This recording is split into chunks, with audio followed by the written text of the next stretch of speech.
Reflecting on my past, I could never have predicted the unexpected paths my life would take.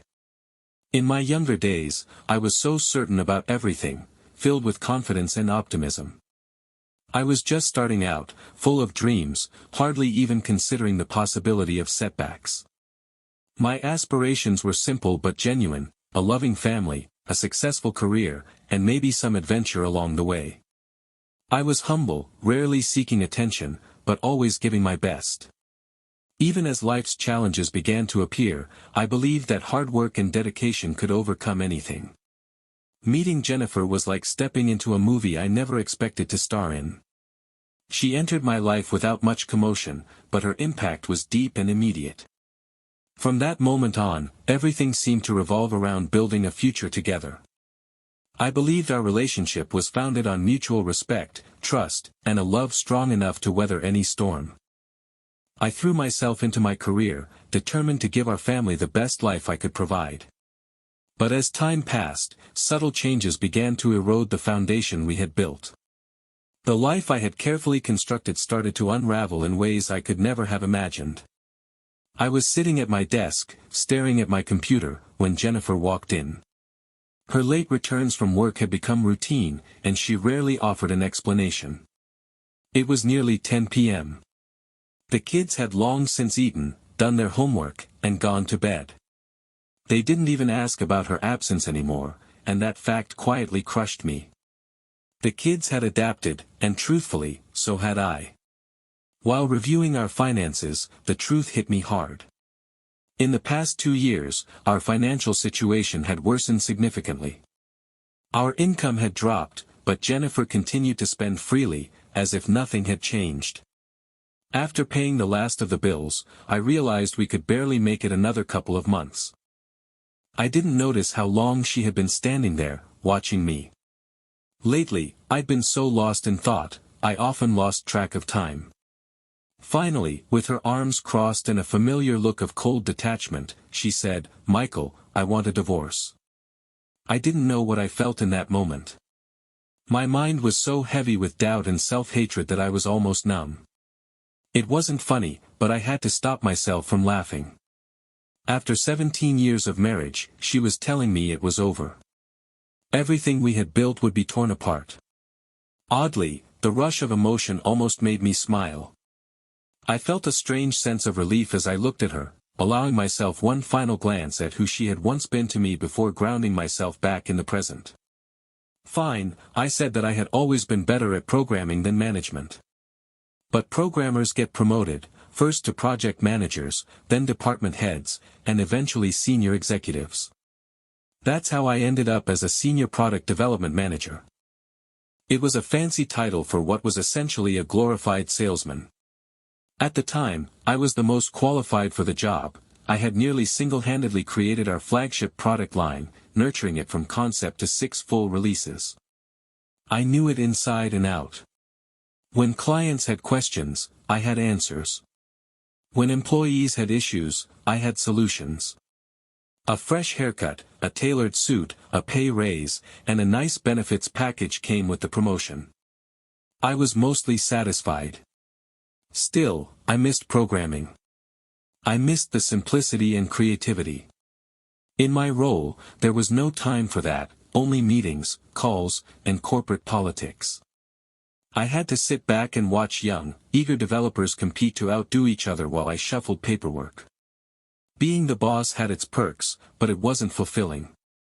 So it wasn't a shock when I was fired from Chicago Technology Solutions. Honestly, in their place, I would have fired me too. My attendance at meetings had become inconsistent, and I'd missed too many deadlines.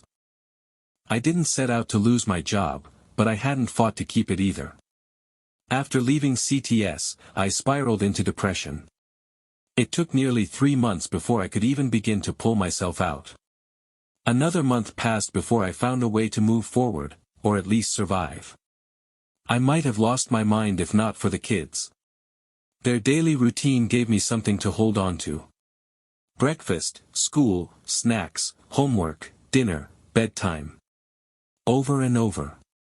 That pattern became my mantra. I dove into life as a stay-at-home dad, handling every chore, every school run, every errand. The kids loved having me around. It reminded me that I still had value, that I wasn't completely broken. If Jennifer noticed how the family dynamic had shifted, she never mentioned it. I doubt she even saw it. I met Jennifer Riley at a fraternity party, though I almost didn't go. I had joined the fraternity for post-college networking, not for the parties. I figured I'd need every advantage I could get. Academically, I was doing fine. But in every other way, I was unremarkable: average height, average weight, average face, average personality. Even my name, Michael, was the most common name for nearly 3 decades. Away from the computer, nothing about me stood out. I had been on a few dates here and there, but nothing serious. I was good at being alone. Even by my senior year of college, I was still mostly solitary, until I met Jennifer. She was almost as average as I was, but something about her caught my eye. Average, I had learned, often looks better in a woman. She was reserved, and I spent a long time watching her from a distance before I worked up the nerve to say hello. Our first conversation was short and quiet, but we kept bumping into each other. We started meeting for coffee, studying at the library. 2 months later, we went on our first real date. That was the beginning of the best stretch of my life, 15 years of happiness. Our courtship was brief, and our engagement even shorter. Right after graduation, we got married and moved into our first apartment in Chicago.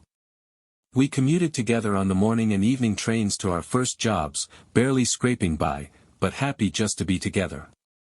We had so much in common: family stories, dating experiences, shared interests, and similar goals. Where we didn't match, we complemented each other. If I couldn't handle something, Jennifer could. If she had a weakness, I had the strength to support her. I managed our finances carefully, while Jennifer excelled at organizing our social life and family commitments. We worked as a team, and over the next few years, our lives steadily improved.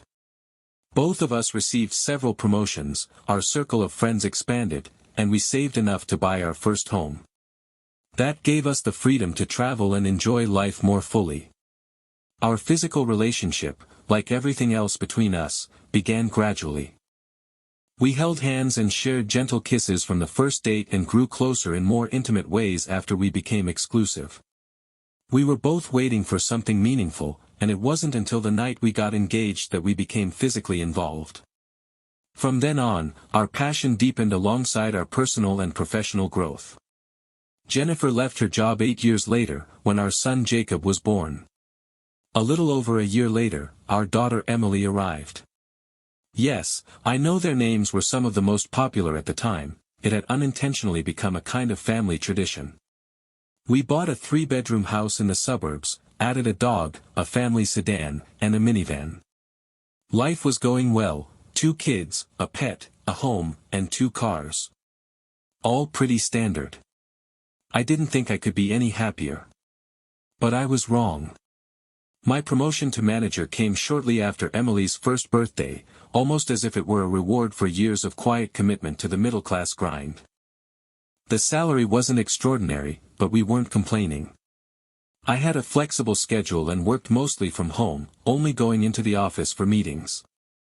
They say money can't buy happiness, and I agree, but it can buy better clothes, grooming, healthcare, a nicer home in a better neighborhood, and a shot of confidence. I went from average to slightly above average.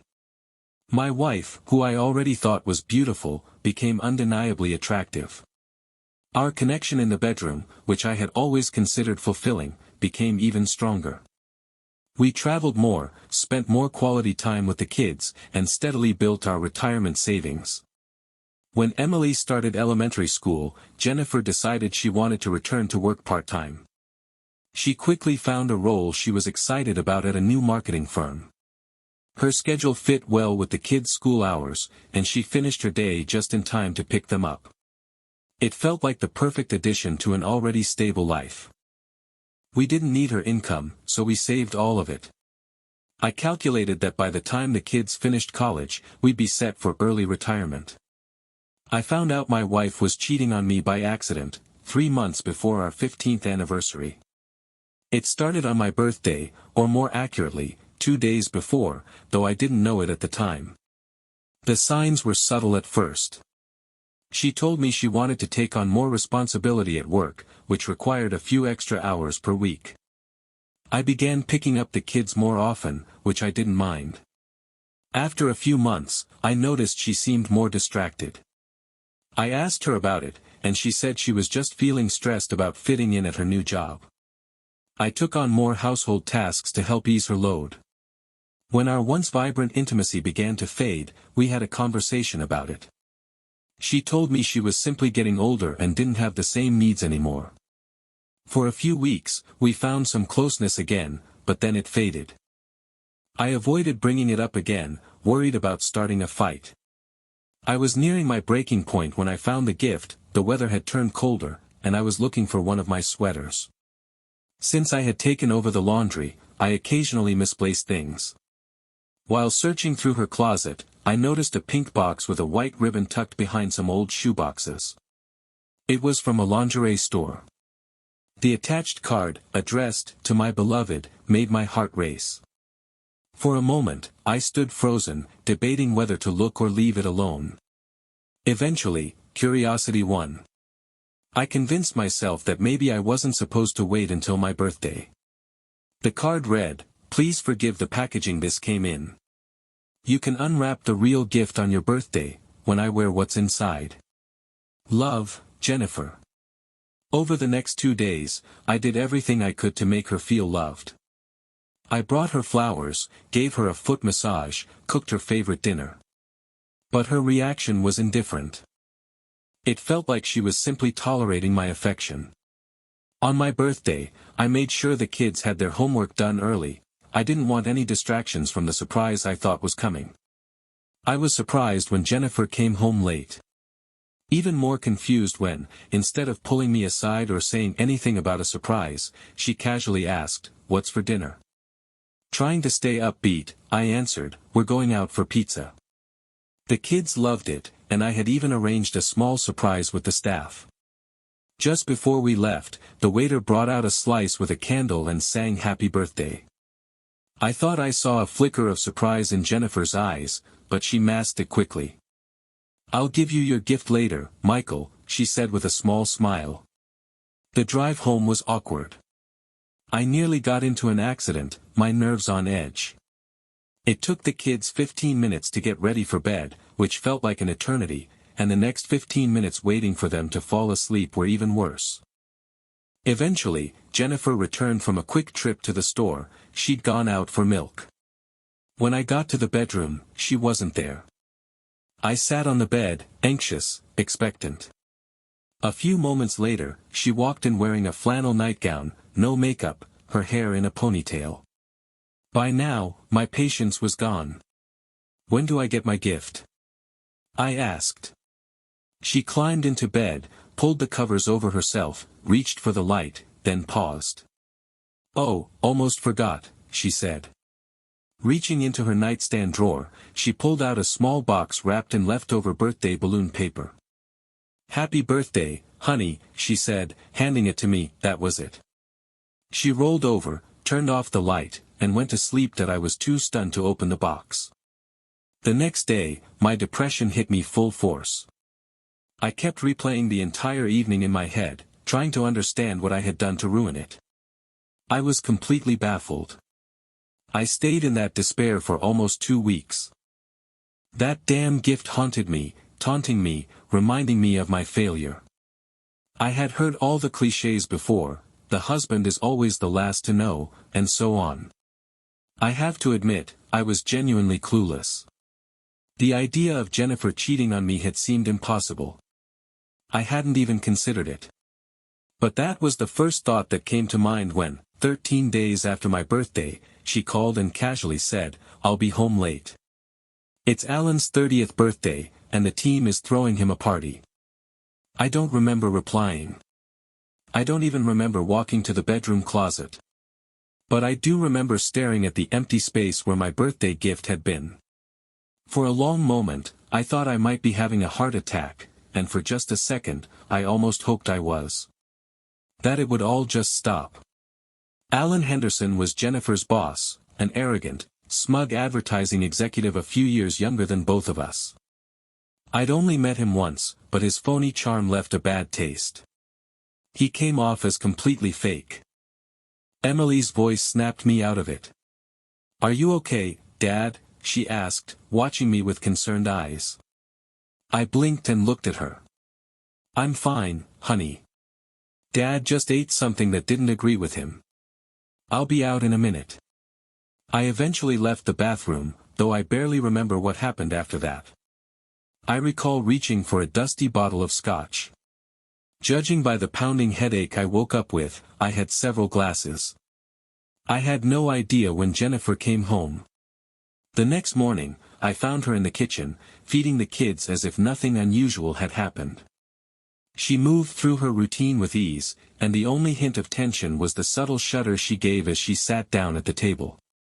That tiny reaction was all it took to eliminate the last remnants of love I still had for her. It was subtle, but it was there, and it was enough. I'd like to say I confronted my unfaithful wife. But I didn't. I was shattered, barely functioning for weeks. I drifted through our daily routines like a ghost, watching her act like everything was normal. I thought I had hit rock bottom. It wasn't until the weekend of our 15th anniversary that something inside me snapped. I finally decided to do something. Up until then, I had acted like a coward, and I knew it. If my father were alive, he'd have called it what it was, cowardice, and he'd be right. It wasn't until Jennifer told me she had to attend a work conference that things started to become clearer. She wouldn't even be home for our anniversary. She doesn't even remember, I thought bitterly. It was just another layer of disrespect. It shouldn't have surprised me, but it stung anyway. After drowning my sorrows alone on the night of our anniversary, I woke up angry.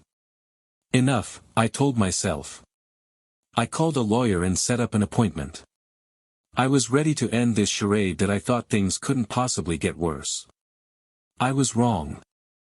I walked into the lawyer's office filled with resolve, but it quickly turned to disbelief. I knew divorce could be rough, but I assumed Jennifer's cheating would give me an edge. My lawyer quickly dismantled that illusion. I had no proof of the affair, and even if I did, it wouldn't matter in terms of dividing our assets. Everything would likely be split 50-50ths. I also had no evidence she was an unfit parent, so the best I could hope for was joint custody. Given the income gap, I'd likely be paying alimony and support. She would probably keep the house, at least for the kids' sake. My wife was a cheater. And I was a fool that I went from defeated to furious. A few weeks later, Jennifer looked at me and asked, "You don't look well, Michael. Is something wrong?" "No, darling." At least she still pretended to care. I just kept drifting, then I lost my job.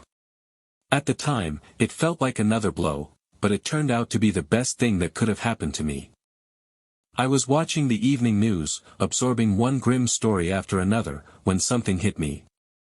A major employer on the East Coast had just gone bankrupt. The employees were left scrambling, fighting for their last paychecks and worrying about lost pensions. The analyst on the screen said they might win a lawsuit, but it wouldn't matter. The money was already gone. That's when it clicked. If there's nothing to take, she can't take it. I knew it was drastic. I knew I'd be hurting myself. But I was already set to lose half. Did I really care about the rest? I started with the basics. I was unemployed and had no intention of looking for a new job. We'd live off our savings until it was gone. It was a reckless idea, and I doubted it would work, but it gave me something to hold on to. 2 years is a long time. And I was painfully bored. Especially since I spent most of it alone. Jennifer had always been the social one in our marriage. Once she distanced herself, I realized I had no close friends. I was an only child, and both my parents had passed away, my father from a heart attack, my mother from cancer. I was truly alone. Except for the kids. They were my light that I enrolled in an executive MBA program. It was local, but expensive, $120,000 up front. I bought a new luxury SUV for $60,000. I maxed out the kids' college funds, another $260,000. I spent thousands on a new wardrobe and began withdrawing cash twice a week.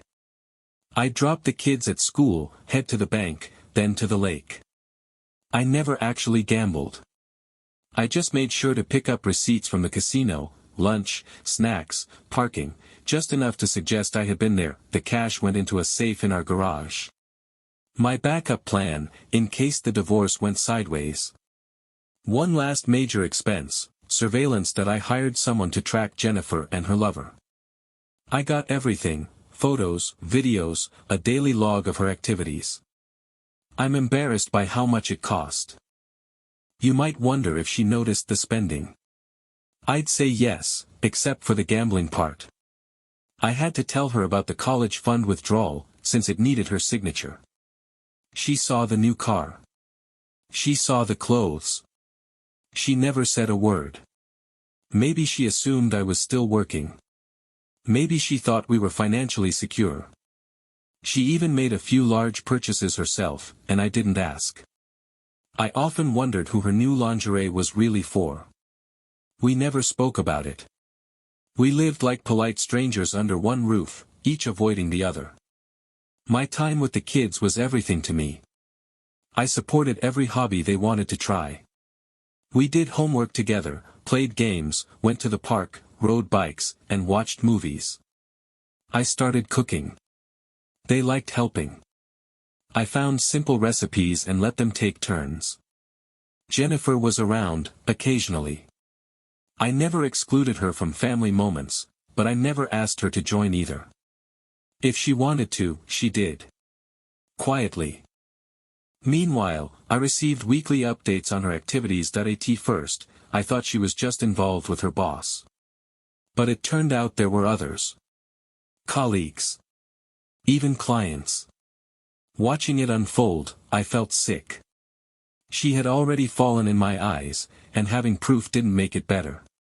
If anything, it offered some closure, but not much. What surprised me most was learning that Alan Henderson wasn't exactly a skilled lover, though he seemed capable of juggling multiple women at once. I had assumed, based on the lingerie gift, that he and my wife shared something meaningful. But in reality, it was casual. Detached. Just another series of affairs. The same went for the other 6 men she was seeing. It was transactional. About a year into all of this, I realized I hadn't been intimate with anyone since I'd started down this path. It didn't bother me. It was just another sad layer of my wonderful life. I eventually stopped reviewing the updates I received about her activities. It started to feel more like a chore than a necessity. Despite my classes, taking care of the kids, and maintaining my gambling charade, I still had too much time on my hands. So I began planning for life after the marriage, something I assumed would happen eventually. I started a new workout routine. I'd always been in decent shape, nothing spectacular, but now I was pushing myself. Bench pressing, running, consistency. I never believed big muscles or good looks were in the cards for me, and maybe they weren't, but I felt better. That was enough. I also started brushing up on the latest developments in my old industry. I knew I'd need a job again someday, and a year away had left me further behind than I expected. I spent hours each day learning new software and technology. I took a particular interest in my former company, CTS. They seemed to be stagnant, not losing ground, but not gaining any either. In tech, standing still is falling behind. Alongside that, I dove into studying divorce. I won't lie, I spent some time fantasizing about how to disrupt Jennifer's life. But most of my energy went into understanding the real impact divorce can have on kids. I'd already been through the worst of my pain, but the kids were still in the middle of it. I wanted to be fully prepared, for their sake. There's a mountain of information out there. Most of it is garbage. About 8 months into this new life, things took a turn. Jennifer started coming home at normal times. She'd ask how my day was and try to make small talk. I gave her curt answers, which didn't seem to bother her. Then she started dressing more provocatively for bed, like she was trying to spark the closeness we'd long lost. A few weeks later, she took it further, complaining about our lack of communication, saying she wanted to work on our marriage. I shut down. Silence became my only response. Her efforts continued until her birthday. I left her gift on the dining table. The wrapping paper was familiar. It was the same one she used on my last birthday gift. The contents shouldn't have surprised her either. It had taken me 6 months to open the gift she gave me, a cheap digital watch from a convenience store, priced at $9.95. When I later saw a matching women's version, I knew exactly what I'd do. I bought it and waited 18 months to give it to her. I wish I could have seen her reaction. But we weren't home when she opened it. The kids and I had gone to a late movie and didn't get home until afternoon the next day. Jennifer had left before we got up. Just like that, things returned to normal. Jennifer resumed staying late at the office.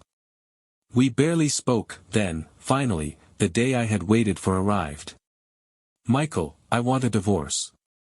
I hoped she'd handle it quickly, but nearly a week passed before I received her petition. It was laughable: requests for spousal and child support, an uneven division of assets in her favor, and accusations of emotional cruelty. I gave her until Monday. Then I took the kids camping. I didn't want them around for what was coming. That we returned 6 days later, rested and refreshed. Jennifer was home, sitting alone in the living room, looking pale and shaken. Reflecting on it now, I'm not sure what surprised me more, her condition, or what I had just set in motion. I filed for divorce on the grounds of infidelity, requesting full custody of the kids and ownership of the house, our last substantial asset. I also filed for spousal and child support, citing the fact that I had been unemployed and the primary caregiver for 2 years. I submitted alienation of affection claims against her 7 partners.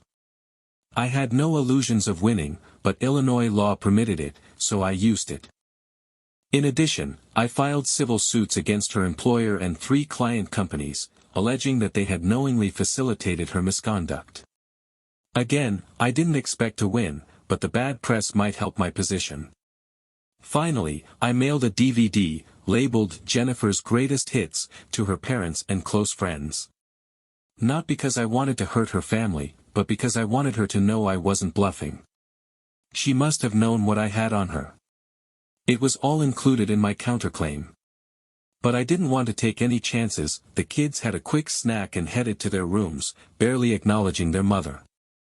She made no effort to connect with them. I grabbed a beer from the fridge and sat in the living room across from her. She avoided eye contact. I just sipped my drink and waited. Eventually, she spoke. Her voice was dry, quiet. "That you're going to ruin me." That I waited until she looked me in the eyes before answering that I really hope so. I had imagined that moment so many times, expecting rage, satisfaction, or vindication. But I felt nothing. She asked, "Do you hate me that much?" "Oh no, Jennifer. I don't hate you. Hate requires effort. And I don't expend any effort on you. All my energy is focused on taking care of myself and my children." "I'm still your wife," she insisted. "Stop." I shook my head. "I won't let someone like you tarnish the memory of my wife. My wife was loving, caring, a true partner and a real mother to my children. She's gone. You're just the woman who replaced her. Don't speak as if you mean anything to me." It was a long time before she spoke again. "What am I supposed to do now?" "Are you actually asking," I said, "or is that rhetorical?" I didn't wait for an answer. "There are few options. You could go far away and try starting over. Honestly, I'd recommend it. I won't allow you to have any real place in our children's lives, so that shouldn't weigh on your decision to leave." Or you could stay here, hoping I keep quiet, but who knows what people might hear about you, or what kind of job someone with your reputation could land. Maybe you'll find a man who doesn't mind who you've become, but what kind of person would that be? Or, you could end it all. I'd rather you didn't. That would rob me of seeing you face the consequences. Not that my opinion mattered when you decided to start an affair with your boss. I had rehearsed that speech in my head for months. Watching her spirit fracture word by word, I expected to feel satisfaction. Instead, I just felt empty. Life after divorce became a long series of legal battles. Surprisingly, I did far better than anticipated. I received over $1 million in settlements from 3 companies whose employees had been involved with Jennifer. Even my attorney hadn't expected much, but we believed those companies simply wanted to avoid bad publicity, especially after witnessing the destruction we brought upon my ex-wife's employer. We bled her company dry with discovery motions, depositions, and well-timed leaks to the media. Then I went further, emailing the CEOs of their remaining clients with detailed accounts of Jennifer's relationship with her boss. Over time, their revenue collapsed, employees left to avoid the stain of scandal, and eventually, the company filed for bankruptcy. Alan Henderson was fired and left town in disgrace. The $200,000 I received from that case was the smallest payout, but by far the most satisfying. I got nothing from the alienation of affection lawsuits, as expected. But interestingly, 4 of the men's wives eventually filed for divorce. Justice in its own way that I won't pretend I came out unscathed. Pursuing all this hurt me, too. It wasn't uncommon to run into people who knew about my story. For a while, the whispers and sideways looks got out of hand.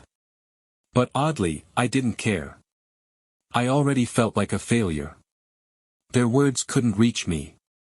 Some of them were actually clever. Protecting my children from the fallout was always my top priority. They were shaken for a time, but they recovered. My greatest personal victory came when I returned to CTS as Vice President of Design and Development. Going back to programming helped pull me out of the worst years. I spent 2 hard years developing an add-on that allowed our flagship software to integrate seamlessly with 2 major competitor platforms. I started my own company to market the tool, and within a year, I received acquisition offers from all 3 competitors. CTS ultimately bought my company and the software for $1 million, with a generous compensation package on top. I had considered retiring then, but I knew that without purpose, I'd become a recluse. So I stayed active. My new income allowed me to hire a kind, older woman named Mrs. Marlene Jensen as a part-time housekeeper and nanny. A year later, she moved in full-time, living in the apartment above our new garage. She became like a grandmother to my kids, warm, wise, and firm when needed. What I valued most was her insight, the kind of guidance only experience can offer. I loved my children deeply and did my best to be a dedicated father, but I was also bitter, harsh, and emotionally closed. Mrs. Jensen became my anchor when difficult choices arose. The kids grew into well-adjusted adults. I saw them occasionally, usually around holidays or big life events. Our bond faded over the years, and I didn't blame them. It was better that way. My bitterness didn't belong in their lives. Mrs. Jensen stayed with us until they both went off to college, then quietly retired. I offered her free room and board as a pension. She remained in my life for 15 years and was the only person who ever tried to encourage me to love again. She died knowing I wouldn't. I never opened up to anyone else. My friendships were shallow, forgettable. I didn't date, except for a few awkward group dinners. Over time, I gained a reputation for being cold and unyielding, and most people stayed away. I didn't fault them, I built that wall myself. As for my physical needs, wealth made that easy. I kept a quiet, rotating list of escorts. It wasn't about intimacy, just momentary company, then silence. One of them, Candy, real name Mary Beth, stood out. She was kind, surprisingly open, and I think I meant more to her than just another client. But I couldn't let anyone inside the mess I carried. When she began showing signs of attachment, I ended it. Cold, but necessary. If you're wondering about Jennifer, her life didn't go well. She tried to reconnect, for almost a year. I never figured out whether she wanted reconciliation or just access to the kids. I warned her not to push it. She didn't listen.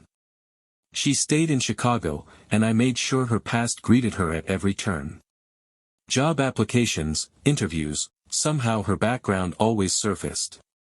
When she started dating again, immediately, of course, I sent her new partners quiet reminders of who she truly was. It didn't matter whether they stayed. What mattered was that she never got to rewrite history, never got to pretend none of it happened. If I had to live with it every day, so would she. She continued calling and emailing. I never answered. Eventually, my inbox overflowed with unread apologies. A part of me took dark satisfaction in her unraveling. Early on, I probably should have gotten help, therapy, counseling, something. Maybe it would have saved what little remained of my humanity. But I didn't. And as time passed, it felt too late. I could have changed my number. Could have asked someone else to handle the messages. Could have blocked her emails. But I didn't.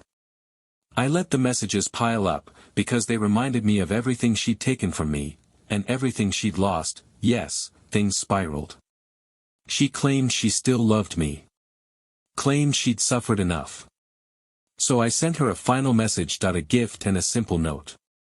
I bought the most revealing lingerie I could find at her favorite store, had it neatly wrapped with a white ribbon to accentuate the pink box, and added a handwritten message. I imagine she caught the irony when she opened the card, addressed simply, to the witch. One of her boyfriends even had the audacity to confront me, showing up at my door full of liquid courage and shoving me the moment I opened it. That was his mistake. I'm not extraordinary. I've never had martial arts or combat training, I'm just an average guy. I had never been violent, never even been in a fight. But I carried a reservoir of unspent rage, undiluted and aimed squarely at my wife and the men she betrayed me with. That night, he found himself on the receiving end of it.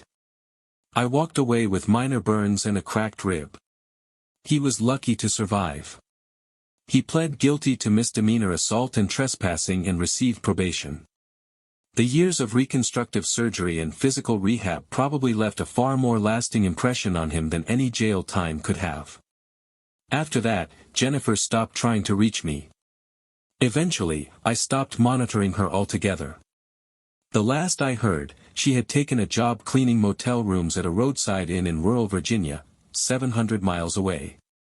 The only time I saw her again was 16 years later, at our daughter's wedding. I knew the kids reconnected with Jennifer after college, and I never tried to stop them. The years had not been kind to her.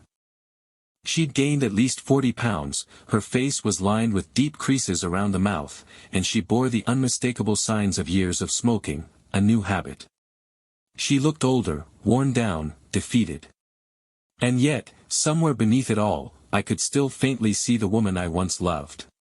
But I felt nothing. She sat quietly in the bridal section near the back of the church, keeping her interactions with our daughter polite, brief, and distant. She never approached me. We remained at opposite ends of the room all night, never within 30 feet of each other. As the event ended, I saw her waiting on the curb for a taxi.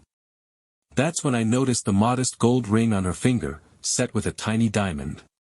For the first time in a long time, I felt a faint smile tug at the corners of my mouth. Maybe she'd finally made a better choice than I had. I walked over, glanced at the ring, then looked into her eyes. There was sadness there, unmistakable and deep. For the record, she said quietly, "You ruined my life." First that I looked from her hand to her face. "I'm glad you found someone. I hope he makes you happy." With that, I turned and walked toward the car where my driver waited. "Good evening, Mr. Smith. I hope the wedding went well. Shall I take you to the club?" "No, Jonathan. Let's just go straight home. I'd rather be alone tonight." Of course, SIR.as we pulled away, I tried not to look back. But in the rearview mirror, I caught a final glimpse, her hand raised in a slow, quiet wave. Michael Smith wasn't conventionally handsome or especially noticeable at first glance. But he was kind, somewhat attractive, and incredibly smart. We met on one of my worst nights in college. I'd been left alone at a frat party after my sorority sisters ditched me to hook up with random guys. After 2 hours of fending off drunken strangers, Michael approached me. He introduced himself gently, held my gaze, and before leaving, offered me his number, saying he'd love to grab coffee sometime. That brief encounter ended up being the highlight of my semester. A week later, I reached out. We met for coffee. Talking to him was easy. He was studying computer science, but his knowledge reached far beyond his major.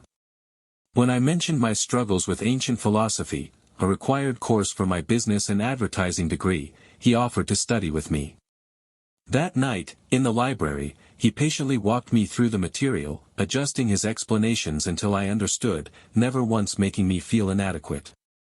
When I passed the exam, he seemed genuinely happy, though he brushed off the credit, joking that it was just a selfish excuse to spend more time together. Over the following weeks, Michael's focus on school, his lack of interest in parties, and his quiet thoughtfulness drew me in. We didn't go on formal dates, but he called daily, left thoughtful notes, and asked questions about my family, my dreams, my interests. In return, he answered mine honestly. One day, I asked him what he feared most. He paused, then admitted he was terrified he wouldn't be a good father. As an only child who'd lost both parents in high school and grown up with a distant uncle, he had little experience with warmth or family support. He said he wanted to marry and have kids, but didn't know if he'd know how to be the kind of father he wished he'd had. When he looked at me for a reaction, I smiled and said, "Not too much, Michael, just enough." About a month later, he asked if I was free on Saturday. I said yes. He told me he had something planned but wouldn't say what. My sorority sisters kept grinning at me like they knew something I didn't. When Michael finally arrived, he was dressed in burgundy and sky blue, accompanied by 3 of his fraternity brothers, who were carrying a large refrigerator and trays of food. He handed me a West Ham United jersey, a DVD, and smiled broadly, asking to use the main room of the house. As we entered, my sisters and his friends, also dressed in West Ham colors, began chanting. I was stunned. I had once mentioned how disappointed I was to miss my family's trip to England to watch my cousin play for West Ham United. I had stayed behind to take exams. Michael had arranged everything. He asked a friend to record a full West Ham match, memorized the team chants, and brought authentic English ale and fish and chips. When my cousin scored in the game, he silenced the room so I could hear the crowd. It was pre-recorded, sure, but it still felt real. It felt like love. Something even my family had never done for me. After the match, Michael and his friends cleaned up and left. My friends teased me for the rest of the night about the look in my eyes. I didn't care. It was worth it. Over the next few weeks, we kept meeting for coffee and leaving each other little notes. Then, one day, he nervously asked if I'd like to have dinner on Friday, officially, as a date. I said yes. His smile was the brightest I'd ever seen. From that moment on, everything felt like a whirlwind: love, laughter, warmth. I thrived in school, felt more confident, more grounded. Michael always made me feel special, even though he constantly insisted he was the lucky one. He was smart, well-dressed, and genuinely humble. He never bragged. Never showed off. At graduation, our sorority held a traditional ceremony where each boyfriend was given anonymous reviews by the sisters. Michael's reviews were unanimously positive, the first time that had happened in the event's 29-year history. I was bursting with pride. But tradition meant I couldn't tell him. A few days later, Michael drove me home to Chicago. He'd accepted a job there, and during the trip, we held hands, talked endlessly, and stopped for breakfast. When we arrived, he charmed my parents effortlessly and even invited my father out for a beer. Watching them leave together, my mom turned to me, teary-eyed, and whispered, "Jennifer, this one's a keeper. Trust me, Mom." I know. When they returned after their 2-hour outing, both were smiling and laughing. Michael gave me a quick kiss, said he'd be back for dinner, and left to check into his hotel. That night was unforgettable.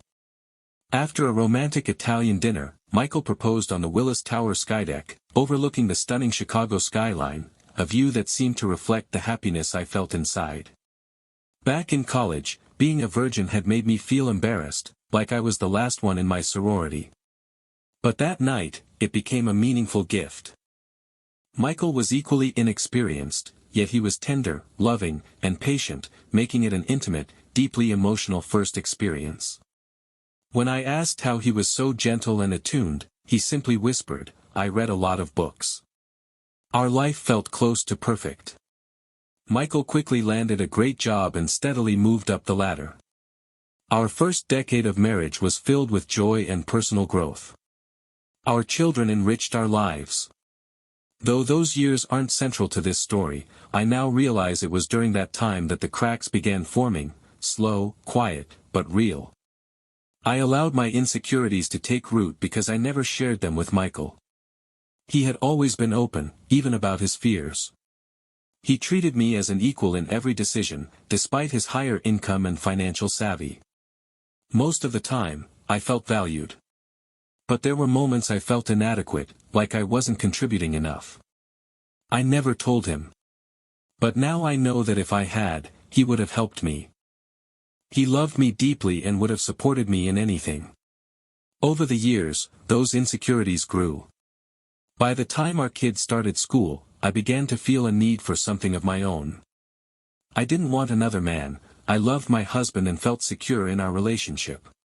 Even though our physical life had become routine, I knew Michael would have liked to explore new experiences, but I was hesitant, afraid to upset a good thing. What I wanted was independence, something that belonged only to me. So I decided to get a job. I expected resistance, but Michael simply said, "That sounds great, Jennifer.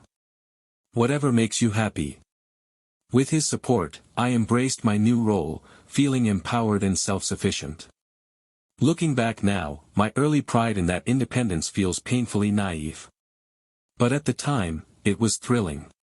My workplace was filled with energy and bold personalities. The culture was flirtatious, with casual relationships between co-workers treated as normal. For them, sex wasn't about love or connection, it was about confidence. No one judged, and no one hid it. My boss, Alan Henderson, was notorious for his office flings. People joked about his conquests, and while he wasn't my type, his presence made me curious. I started wondering if Michael and I were missing something. Unlike the silence around intimacy in my social circles, the conversation at work was constant, candid, and unapologetic. After our first Christmas party, where I introduced Michael to Alan, I sensed tension. Though they were polite, something was off. After that, I avoided talking about work at home and never mentioned Alan again. At the office, Alan's interest in me grew. He began praising my work in public, inviting me to lunch, and offering compliments that felt a little too personal.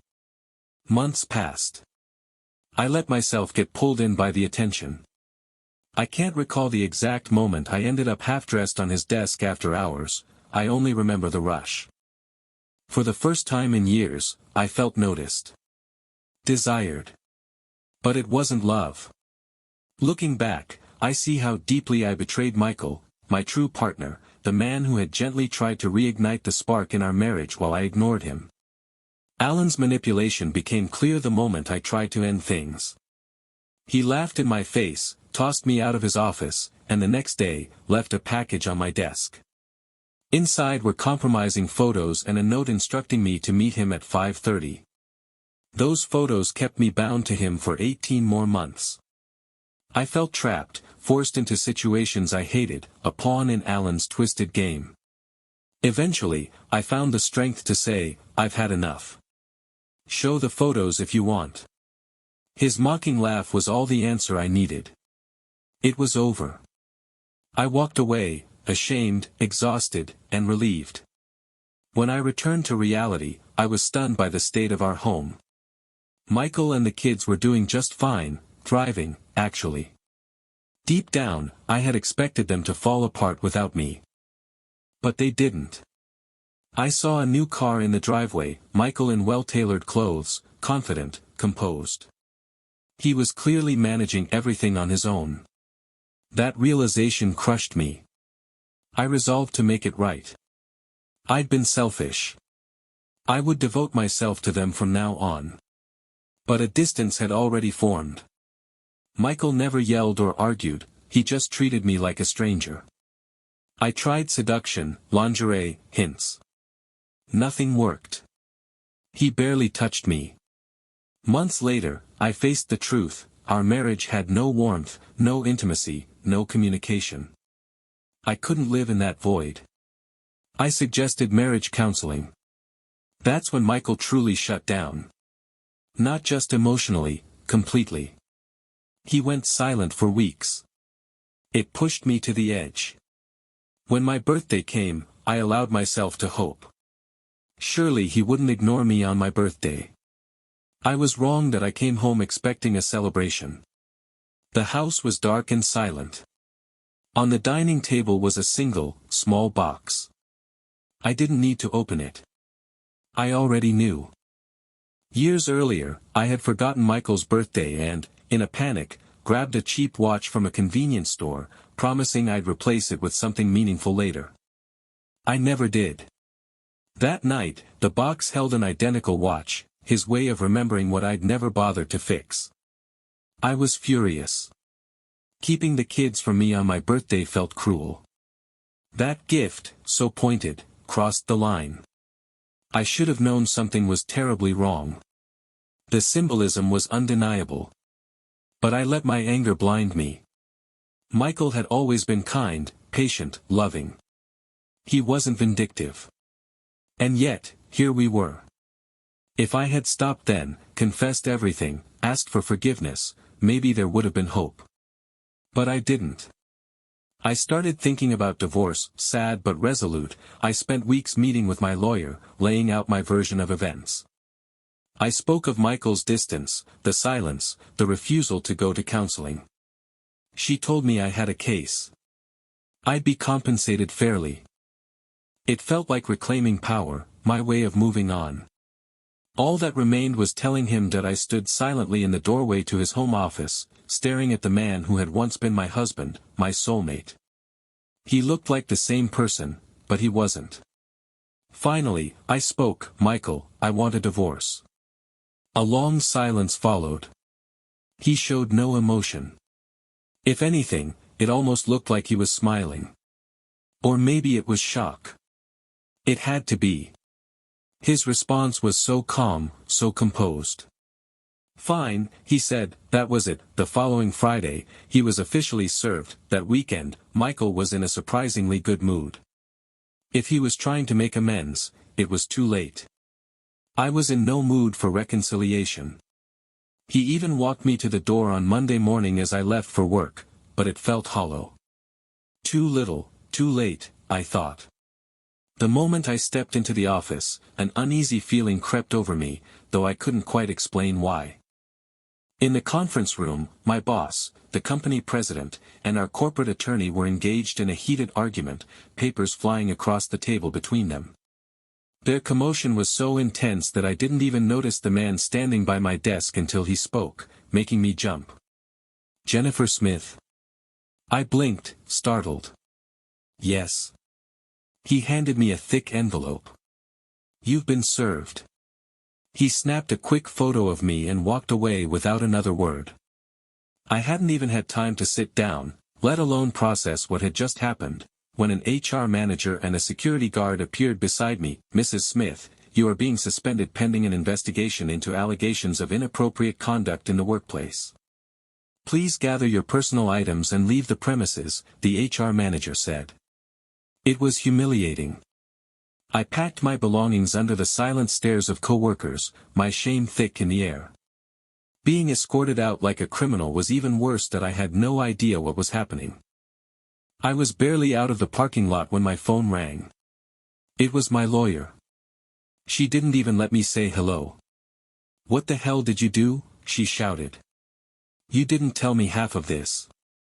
You made me look like a complete fool." Those were the only coherent words in a tirade that lasted 5 minutes. That I drove home in silence. The house was empty when I arrived.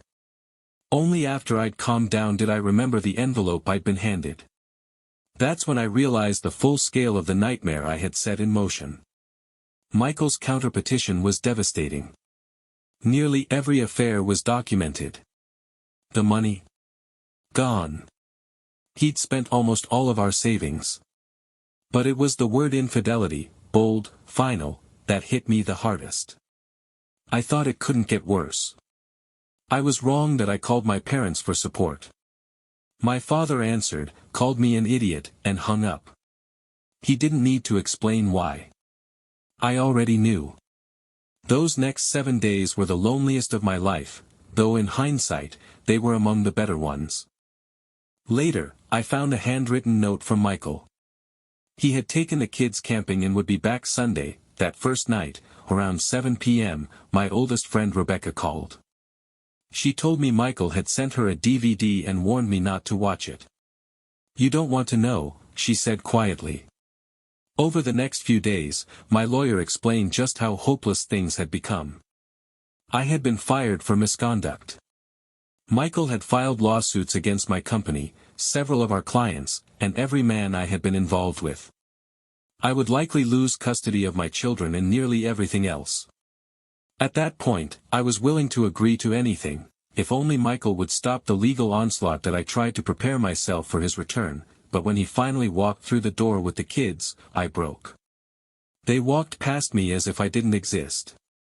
Michael followed, beer in hand, cold and indifferent. "You're going to ruin me," I whispered. His response cut through me like a blade. "God, I hope so." I wasn't even speaking to him, just voicing the ache I carried. But he launched into a verbal assault, measured, devastating, each sentence another piece of me torn away. When he finished, he simply walked past me without another word. I didn't stop trying. I tried to reach him, to reconnect. But he wouldn't speak to me. I wondered how he and the kids were getting by with no money, but they seemed fine. Sometimes I watched from a distance as he picked them up or dropped them off at school. He looked stable, composed. Like he didn't miss me at all. I couldn't find work. I began collecting unemployment. My parents still refused to speak to me. I drifted between the homes of acquaintances, mostly divorced men. I never stayed long. One day I was welcome, the next, I was told to leave. On my lawyer's advice, I started seeing a therapist. She said showing remorse and seeking help might improve my case. I didn't have much hope, but I went. We worked through some difficult truths, many of which I've shared here. The best advice she ever gave me came near the end of our sessions. After I told her everything, about Michael, our history, the affair, and what had happened to Robert, she looked at me with something like fear in her eyes. "You need to leave," she said. "And never look back. Don't contact him. Don't let him know where you are. There's no hope for reconciliation. If you push him, he will eliminate you." Her words haunted me. You broke a fragile man who's lived with disappointment his entire life. He will never forgive you. He will never forget. So I ran. That I left behind the shattered remains of my once perfect life and settled in a rundown college town in Virginia. I took a miserable job. Years later, I met a man who could tolerate my past. The best I can say is he didn't smell bad or hit me. There was no love, only quiet companionship. It felt like part of my punishment. As my children grew older, they occasionally reached out. Just short calls, "Hi, Mom, I'm alive, hope you are too." They never asked to meet or include me in their lives. Meanwhile, Michael flourished in my absence. I followed his success from afar. He became a giant in the software world, amassing a vast fortune. His personal life remained a mystery. I saw him only once more, at our daughter's wedding. The invitation had surprised me. When he arrived, he looked incredible. Just like the man I had once loved and ultimately betrayed. He approached with calm precision, no anger in his eyes, just finality. I felt my hands tremble as he neared, clearly ready with one last remark. "For the record," I said before he could speak, "you ruined my life first." He looked at the modest ring on my finger. "For a moment, I regretted wearing it." "I'm glad you found someone," he replied. "I hope he makes you happy." And with that, he turned and walked away.